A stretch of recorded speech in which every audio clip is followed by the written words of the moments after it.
Hola y bienvenidos a otro episodio más de Mamertolandia. Les saluda Mauricio Marulanda. El día de hoy el programa tiene como título Los 4 jinetes de la insurrección. Y aquí quiero remontarme al pasado porque creo que es importante que el país, que las personas conozcan su pasado. Pero conozcan su pasado de manera objetiva, no desde la verdad que nos ha querido vender siempre las oligarquías y los latifundistas dueños del país. Hoy quiero contarles que para mí todo empezó, la insurrección en Colombia nace en los años 1600, cuando el señor Pedro Gómez Reynel, un capitán de la Marina portuguesa, trae a Bencos Biojó y a su familia y a todos los nativos de su tribu a Colombia, que era el nuevo reino de Granada, y este negro no se dejó esclavizar, fue rebelde, se opuso y inició él solo un proceso revolucionario increíble, que a pesar de que estamos hablando de que España era como decir el Estados Unidos de ahora, por decir algo, era la potencia mundial, este Bencos logra enfrentar a los ejércitos españoles aquí en el nuevo reino de Granada y empieza a liberar negros por centenares, lo cual pues provocó la reacción del rey y obligatoriamente pedían que cazaran y que mataran a este negro insurgente, bandido, rebelde, bueno, todos los adjetivos que ustedes les quieran poner. Y fue la manera como Bencos llegó a la historia de Colombia como el primer libertador de América. Infortunadamente, y qué triste eso, la mayoría de los libros y los reportes de historia de Colombia no hablan de él. Y no hablan de él por una razón simple, y es que era un negro.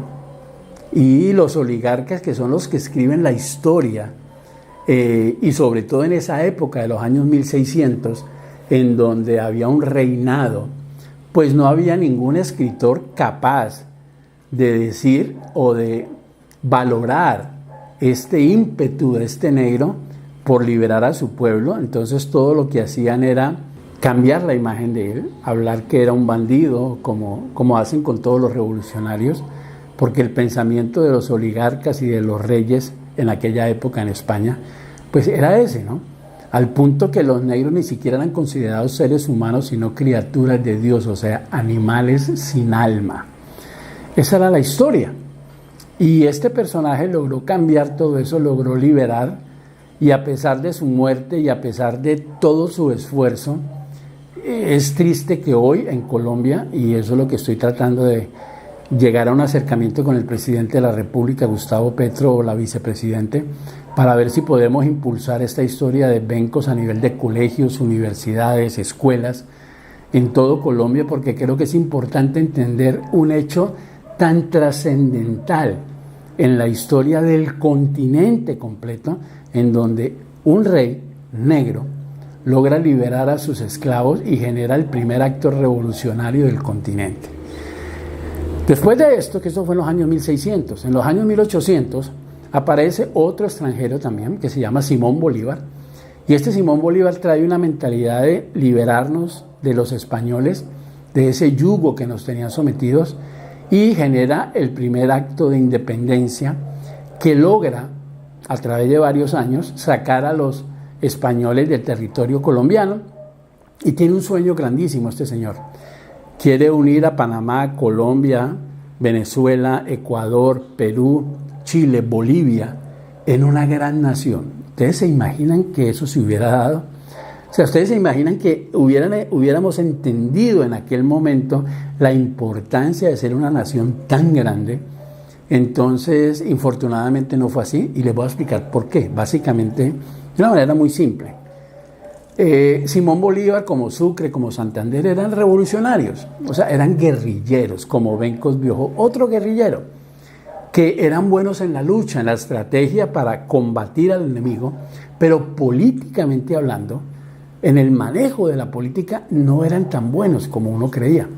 Entonces, la corona española tenía aquí unos latifundistas, unos terratenientes, llamémoslo así, muy amigos de la corona, que una vez cuando el acto de la independencia de Bolívar surge y logran sacar a los españoles, ellos surgen como las personas indicadas para manejar la política, porque Bolívar, usted ya hizo lo suyo, pero venga, la parte de política tenemos que manejarla nosotros. Pero Bolívar insistía y decía, yo quiero una gran nación, y le decían, sí, claro, sí, no se preocupe, la vamos a tener. Resulta que, como sabían de la ignorancia, si hoy nos consideramos ignorantes en política, ahora imaginen en 1810, 1815, el nivel de ignorancia, la mayoría de las personas ni siquiera sabían leer y escribir. Era de ese tamaño la ignorancia en Colombia, en todo el territorio de Latinoamérica. Entonces, estos latifundistas, estos amigos de la corona española, que recibían grandes beneficios, aprovechan la circunstancia y qué cuento de armar una gran nación. Cada quien buscó su propio beneficio, muy típico de lo que hacemos ahora. Entonces, por eso dividieron este sueño de Simón Bolívar y terminaron creándose varias naciones, todas independientes, porque fueron organizadas, dirigidas desde la política de esos terratenientes y de esos latifundistas que no tenían una visión como la que tenía Simón Bolívar, sino que eran visiones personales, de enriquecimiento personal, aprovechando que todos estos pobres cristianos colombianos, llamémoslo así, simplemente no tenían la cultura ni la educación política para entender el sueño de Bolívar. Entonces así nos robaron el gran sueño y Bolívar muere pues solo, triste, desilusionado completamente. Después de esto esto fue en 1800 y pico. Para inicios de 1940 surge en Colombia otro insurgente que se llama Jorge Eliezer Gaitán, un personaje muy importante, y yo quiero que ustedes entiendan esta parte porque de verdad es importante para la historia de Colombia.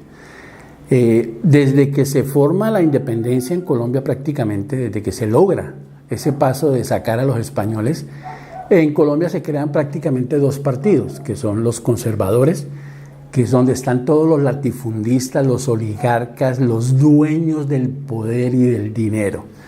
Y están los liberales, que es lo que en aquella época se consideraban los rebeldes, los izquierdosos, los guerrilleros prácticamente. Y Jorge Eliezer Gaitán se convierte en el líder único del Partido Liberal. Y hablo de que ese Partido Liberal no es como el Partido Liberal de ahora, que yo me río, me burlo de frente de todos los liberales como César Gaviria y todos los neoliberales y como le quieran llamar ahora a estos liberales de mentiras, porque el liberalismo se conceptuó desde el primer momento como el partido del pueblo, a favor del pueblo, y preferiblemente pues, dirigido por personas del pueblo.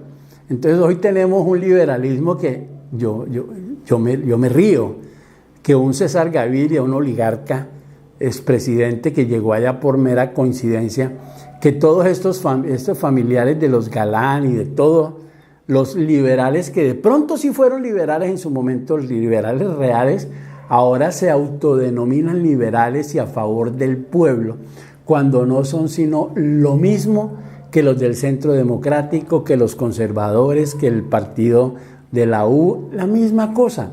O sea, siguen siendo los mismos ladrones mentirosos que engañan al pueblo diciendo que ellos están con el pueblo, cuando lo único que son es una horda de oligarcas ricos que en nada les importa al pueblo y que por el contrario, lo único que quieren es sacar provecho económico. Entonces, la muerte de Gaitán generó una situación en Colombia porque lo asesinaron, los godos lo asesinaron, y generó una situación de violencia en el país horrible. Yo les quiero contar una anécdota porque yo no lo viví, pero mi papá sí lo vivió.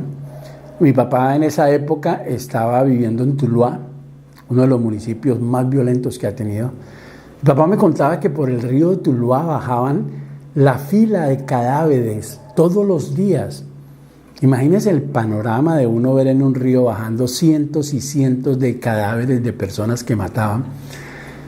En esa época, para el occidente colombiano, para acá, para el Pacífico, la guerra se daba entre los pájaros rojos y los pájaros azules, no como en el centro de Colombia, que tenían otro nombre distinto.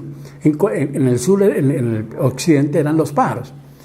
Mi papá era profesor del colegio Gimnasio de Occidente y salió de trabajar un día en medio de esta violencia y lo paran unos tipos a caballo en plena plaza pública, ahí al lado del colegio, y le preguntan a mi papá: oiga, ¿usted a qué se dedica? Entonces mi papá le dijo: yo soy profesor, yo enseño química ahí en el Gimnasio de Occidente. ¿Y usted es liberal o conservador? Y el tipo se baja del caballo. Decía mi papá, contándomelo a mí, el trauma, la desesperación, el miedo de saber que en esa época todo el mundo tenía que tener los dos carnets, el de liberal o el de conservador, bueno, si quería vivir. Entonces mi papá tenía el de liberales en la izquierda, en el bolsillo izquierdo, y el de conservador en el lado derecho. Y le pregunta al tipo: ¿usted es liberal o conservador? Y mi papá le quedó mirándolo. Hacía un calor horrible, dice mi papá. Y finalmente respondió: liberal. Y le dijeron: muéstreme su carnet. Y él se mandó la mano, sacó el carnet, se lo entregó, y el tipo lo felicita y le dice: camarada, muy bien, bla, bla, bla, puede irse. Y mi papá recibió su carnet y siguió caminando.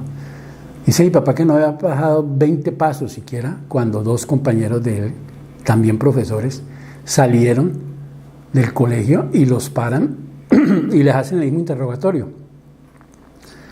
Cuando mi papá se detiene un momento y los mira y ve la escena de sus dos amigos con este tipo y otros tipos a caballo, y lo único que logra ver es que el tipo saca una peinilla, ni siquiera un revólver o una pistola o un fusil, no, una peinilla, y los coge a los dos y los mata, pero de manera sanguinaria, o sea, una cosa atroz. Mi papá me decía que él temblaba, que no podía caminar, del miedo que sentía en ese momento. Esa fue la época de la violencia en Colombia. Esa fue la época en donde miles de personas murieron producto del asesinato de Jorge Eliezer Gaitán. Por eso hoy la derecha, los conservadores y todos aquellos que representan la oligarquía tienen miedo, y creo yo que no se atreverían a matar a Gustavo Petro o asesinarlo, porque si lo hacen es muy probable que algo así vuelva a pasar, solo que esta vez sería distinto, digo yo, porque la cantidad de personas que apoyan a Gustavo Petro hoy en Colombia son mucho más. Y viene el cuarto jinete, que yo lo llamo el revolucionario de pensamiento, es Gustavo Petro. Es un tipo que comienza en el Senado de manera independiente, un exguerrillero, empieza a mostrarle a todo el país lo que está ocurriendo, la realidad misma de la corrupción, y este país comienza por fin, que digo yo que eso es lo que más tenemos que agradecerle a Gustavo Petro hoy, que fue el despertar, fue el entender que sí existe una esperanza, que no es cierto lo que dice la derecha, que hermano, es que Colombia es así y tenemos que adaptarnos, o sea, nosotros los vamos a robar y ustedes tienen que bajar la cabeza y decir que no hay nada que hacer. Gustavo Petro empieza a mostrarnos otra realidad, a decirnos: no, venga, sí se puede, sí podemos reformar esto, sí podemos cambiar esto, sí podemos, pero al mismo tiempo empieza a señalar a fulano de tal en el Congreso que es un corrupto, a fulano que ha sido un criminal, y empiezan estos de la derecha a perder curules y algunos de ellos a ir a la cárcel. Entonces el pueblo empieza como que: wow, ¿este man quién es? Y es lo que lo llevó a que todos los colombianos, bueno, 12 millones de colombianos, votaran por él y que hoy lo tengamos como presidente. Todos se preguntan, ¿la labor de presidente ha sido buena o ha sido mala? Es que eso es una pregunta tan compleja de responder por algo simple, para que ustedes lo entiendan. Primero, tiene en contra a todo el Congreso, bueno, a la mayoría en el Congreso, que siguen siendo de derecha. Entonces, tratar de gobernar con un Congreso que no te aprueba las reformas, que ni siquiera quiere escucharla, sino que la bloquean por el simple hecho de que él es de izquierda y la izquierda hay que acabarla, hay que aniquilarla, porque el pensamiento de la derecha es así. Sigue siendo igual que el mismo pensamiento que tenían los conservadores, los ultragodos en la época de la violencia, que todo aquel que piense distinto de ellos hay que matarlo, hay que acabarlo, porque nos vamos a volver comunistas. Esa historia y ese pensamiento tan estúpido solo cabe en mentes como las de ellos. Pero resulta que Colombia está despertando. Colombia empezó un proceso de regeneración, diría yo, de concientización, en donde nos hemos dado cuenta que nos han tenido engañados durante mucho tiempo, que nos tienen cagados, y que la única forma de transformar eso pacíficamente es a través del voto. Entonces empezamos a salir a votar, empezamos a hacer cambios. Infortunadamente no logramos las mayorías en el Congreso. Fue el primer intento, el primer disparo que hicimos, o sea que estamos bien. Yo no creo que debemos ser tan negativos. Tenemos que alistarnos para lo que viene, para lo que sigue. Ahora, en un gobierno, para que ustedes analicen la estupidez de la derecha en el pensamiento, todos los gobiernos de derecha han atacado de manera fulminante a la izquierda. Y lo podemos decir con pruebas. El partido de la Unión Patriótica fue exterminado, literalmente a plomo, como dice María Fernanda Cabal, por tener un pensamiento distinto. Los integrantes del M-19 y de las guerrillas igual ha pasado, los que tienen un pensamiento.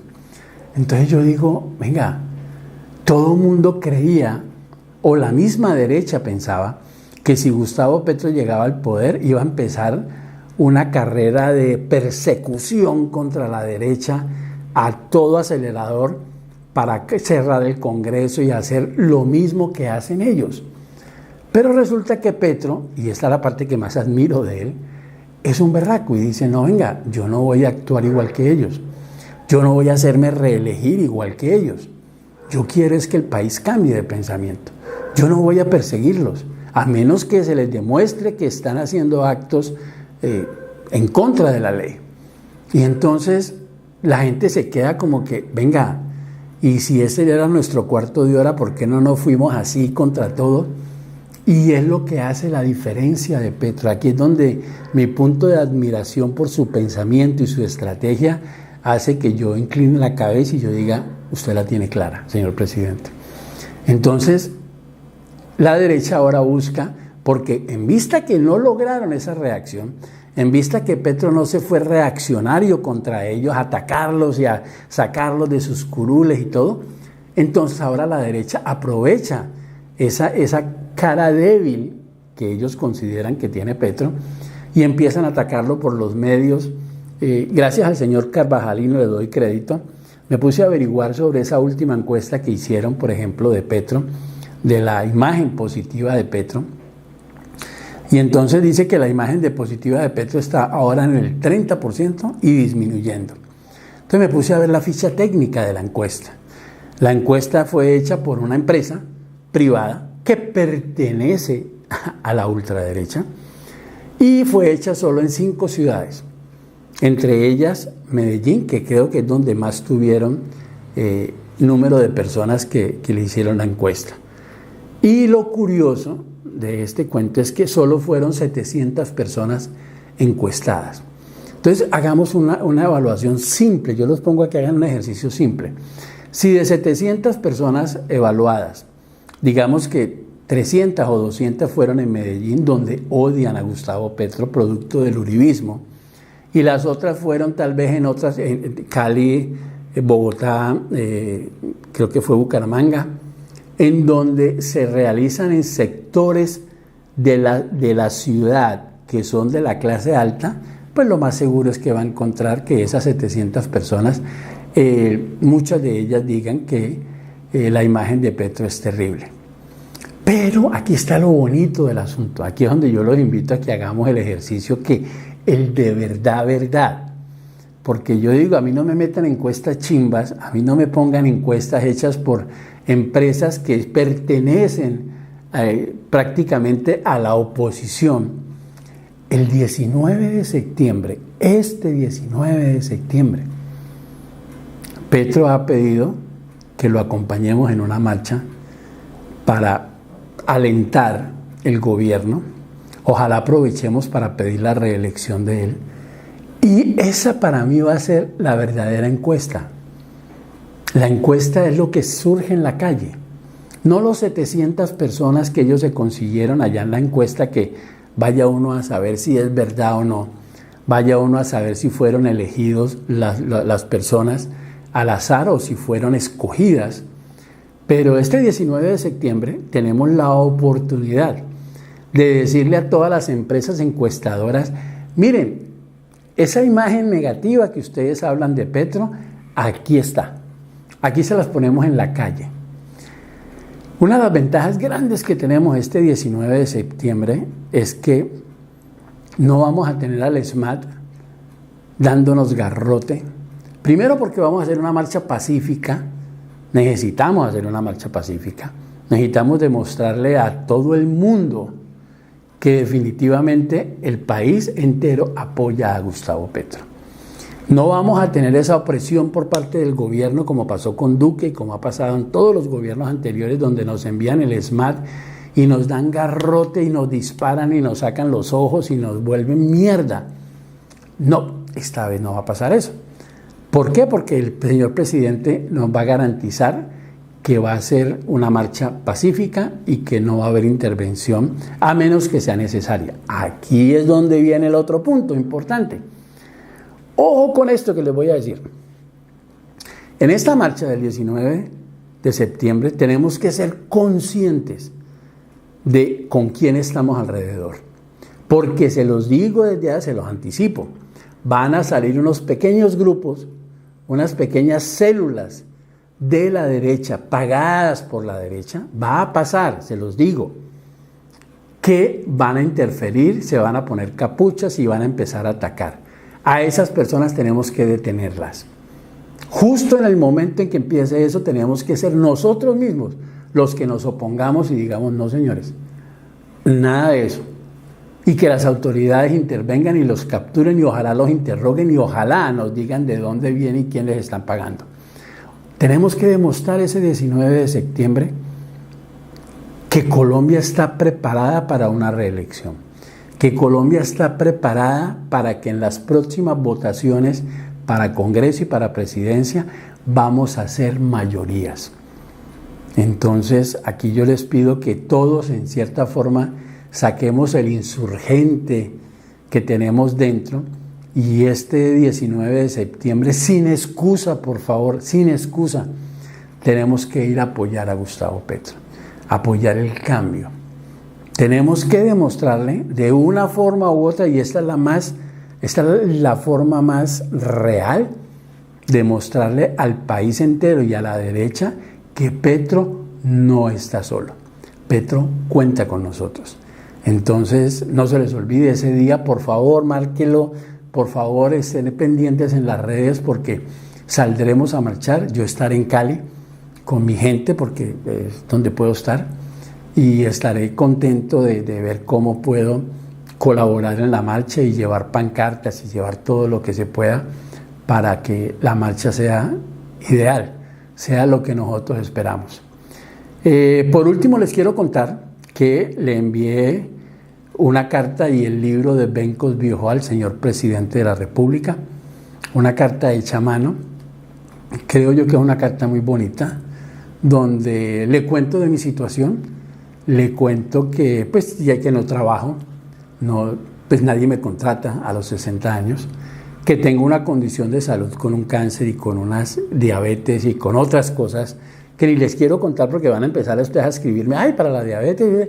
Tranquilos, no se preocupen, ese no es el punto. Y eso es lo que le digo al presidente en la carta. Yo le digo: yo no quiero que me regale nada ni que me dé nada. Yo solo le pido que me cumpla un último deseo.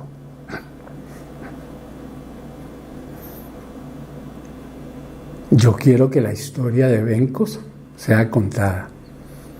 Yo quiero que me permitan ir a escuelas, a colegios, a universidades, a foros comunitarios, sobre todo de comunidad negra, y decirles lo importante que fue este personaje en la historia.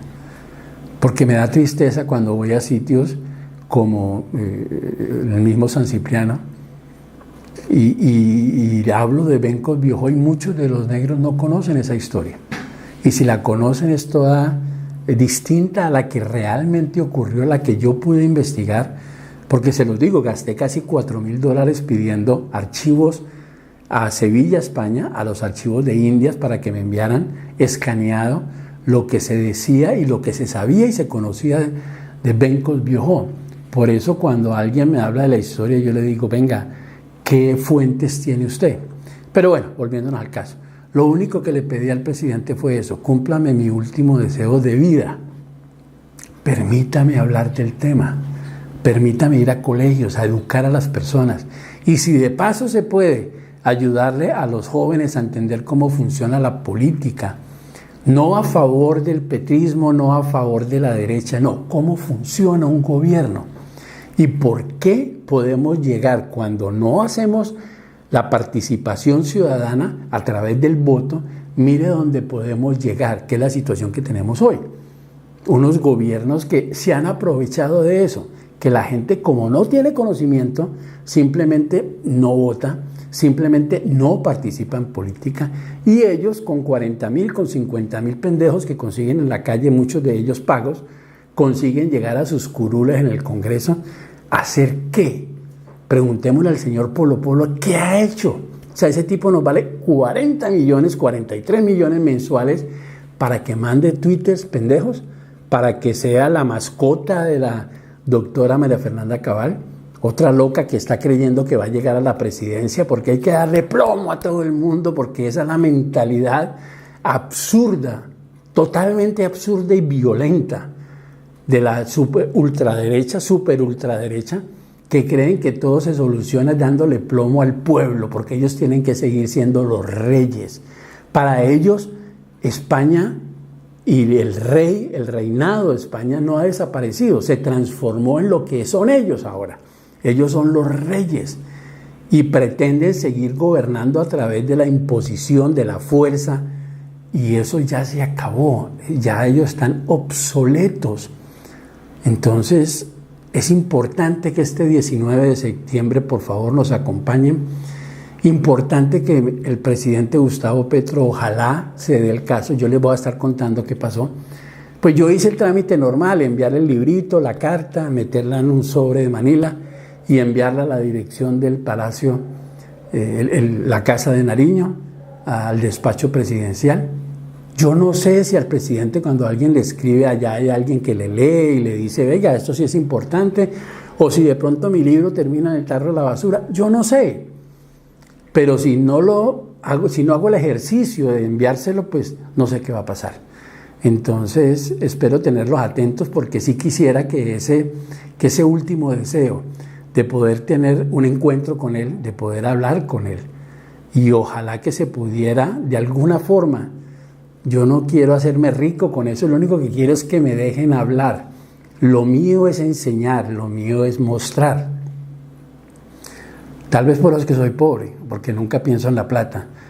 Pero si yo pudiera tener ese acceso a hablar con los jóvenes negros y contarles sobre Bencos, hablar con los jóvenes mestizos, blancos y de todos los colores y edades sobre cómo es el gobierno, tal vez me podría ir tranquilo diciendo, ok, hice una buena labor, porque ya escribí por lo menos 2 libros, ya sembré varios árboles, ya tuve hijos y ya tuve un canal que le hablo a muchas personas que gracias a Dios me siguen. Ojalá más personas me siguieran, ojalá compartieran, y eso es todo por hoy. Nos vemos mañana, si Dios quiere, o pasado mañana. Chao.